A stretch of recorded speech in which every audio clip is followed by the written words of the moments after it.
cook my turkeys at 285. And like a turkey like this is about a 6 pound, this is just a turkey breast. This will take, at 285, this will probably take 2.5 to 3 hours to get it up to 165 degrees, 165, 170, which is safe in my standards. I know the government says 160 is safe, but I like to just go a little bit beyond it. There you go. So, and then that way, and during the cook, I'll spritz with either dill pickle juice or butter. And I like that. It keeps the skin moist. It helps kind of hold off the darkening. I don't like a black chicken. I like that chicken to be golden brown, or that turkey to be golden brown. And if you saw a couple of weeks ago, we've done the past 2 weeks, we've done the little practice turkeys. We call them those little hens. You can see how golden brown they are. They're not black at all.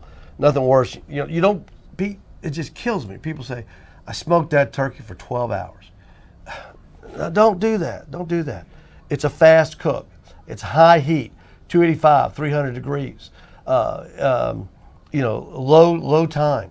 You keep a check with it. Use your probes if your grill's got probes. Use a thermometer if you got a handheld thermometer. Poke it a couple times. You'll see the juice come out. It's okay. It's going to have plenty of juice, I promise you. All right. Now, we're going to do a little bit of brining now, Pete. We're going to move this little guy. Let's see. Let's move him up. Let's get our Butcher Barbecue beer-flavored brine ready. There we go. Now, we've got a food-grade safe bucket right here. Oh, it's filled with water. Gosh, water's heavy. All right. Pete, if you will pour that into the bucket.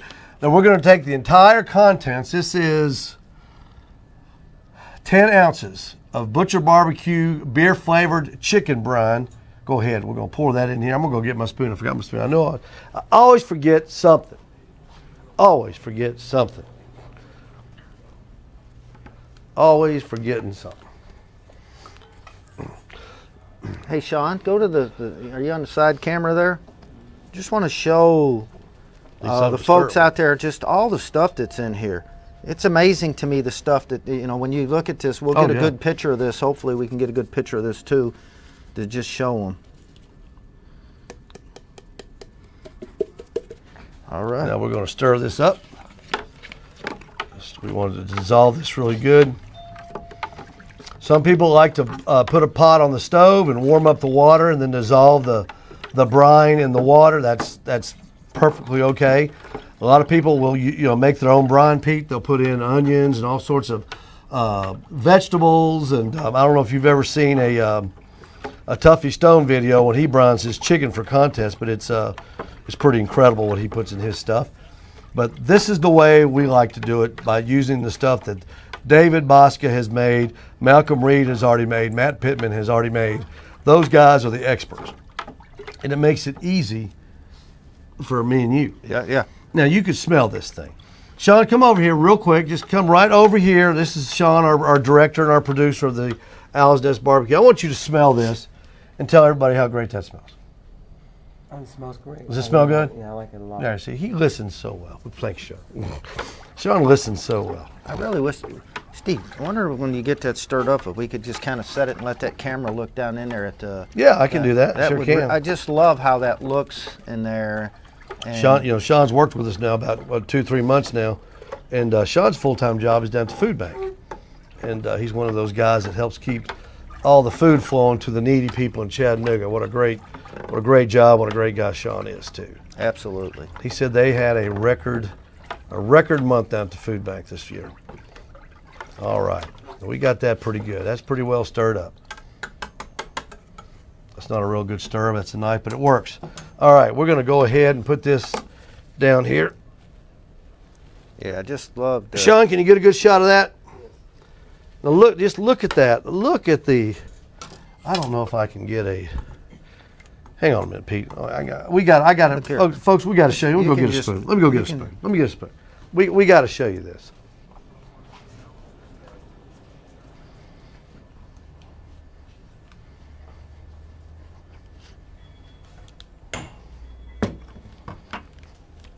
I'll do better than that, Pete.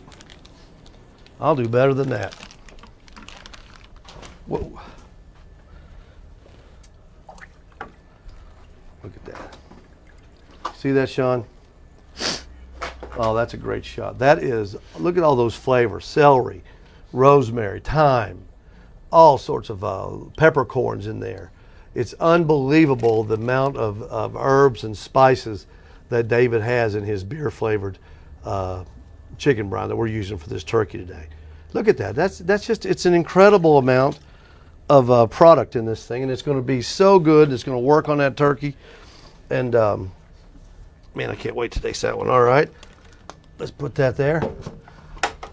Pete, if you would, let's grab Ying. We named our 2 turkeys Ying and Yang this year. Grab Ying there and put him down in the brine bucket. Now we have these plastic bags and we have the brine buckets in stock. The bag, a pack of bags and the bucket are 17 bucks. It makes it easy. It kind of gives you a little... showing bags right there. Yeah. There we go. Yeah, there's Malcolm's bags. That's the ones we sell. They're four to a pack. And those in the bucket, 17 bucks. It's a good value. These things have been flying off the shelf too. Yeah, yeah, we've got to order some more. So now we got Ying in there. We got our turkey in there real good. Now what we're going to do is we're going to pick up the water. If I could do this without spilling it. And we're going to add the brine right to it. And we're going to cover up Ying really good. We're going to cover that guy up. You see how neat this is? You just see how neat that is? There's enough left to do another one if we want to. But you can just, I'm going to reach down here. I'm going to get that little guy up. And I'm going to make sure that he gets dabbed a little bit, Pete. Gets in that cavity a little bit. Make sure everything gets around that little guy. Of course, you know, we also forgot paper towels. No, we didn't. I just look at that. Look at this guy. Look at this guy. See, that's why they pay you the big dollars. All right. So we got the brine set up. You can see that. Oh, that's a great shot there, Sean. That's a good shot of that brine, that turkey and that brine. And you can see all the flavors just floating. Now you want to keep this thing cool. There's a couple different ways. You can take this bag, you can fold it like so, and just set it in the refrigerator. You can put this whole bucket, if you got room in your refrigerator, put the whole bucket in, or easy way to do it, just get a little ice.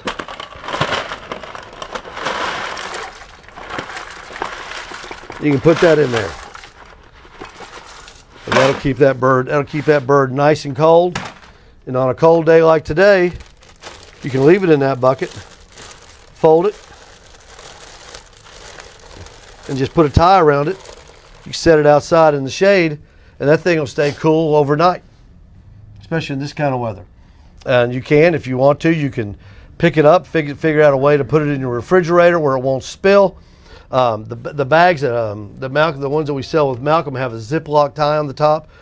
Makes them easy to work with. So also, you know, lots of different ways, but all you want to make sure you do is on David. David recommends anywhere from 6 hours to overnight. And I'm a 24-hour briner. If I'm going to brine something, I'm going to get my money's worth. You know, Pete, 24 hours. Yeah. And you can do it longer if you want to. Now, a lot of people ask the next question they'll ask is, go ahead, go back to the regular camera, Sean. Thank you. And, you know, Pete, the next thing a lot of people ask is, can you inject a brine turkey? Why not? Why not? Yeah. You talk about flavor. You know, you've got all that flavor in it. You can inject it. Get some, we've got all kinds of chicken injection from Butcher Barbecue. We've got that Tony C's injection seasonal item here at the store that we sell. It's a real buttery thing. You can inject it with that. You can make your own injection if you want to melt down butter with more herbs and spices. You could take the brine and inject it into the turkey as well. Wow. I mean, that would be, I mean, that's how versatile it is. So you can get, all the flavor you want in turkey. Turkey's such a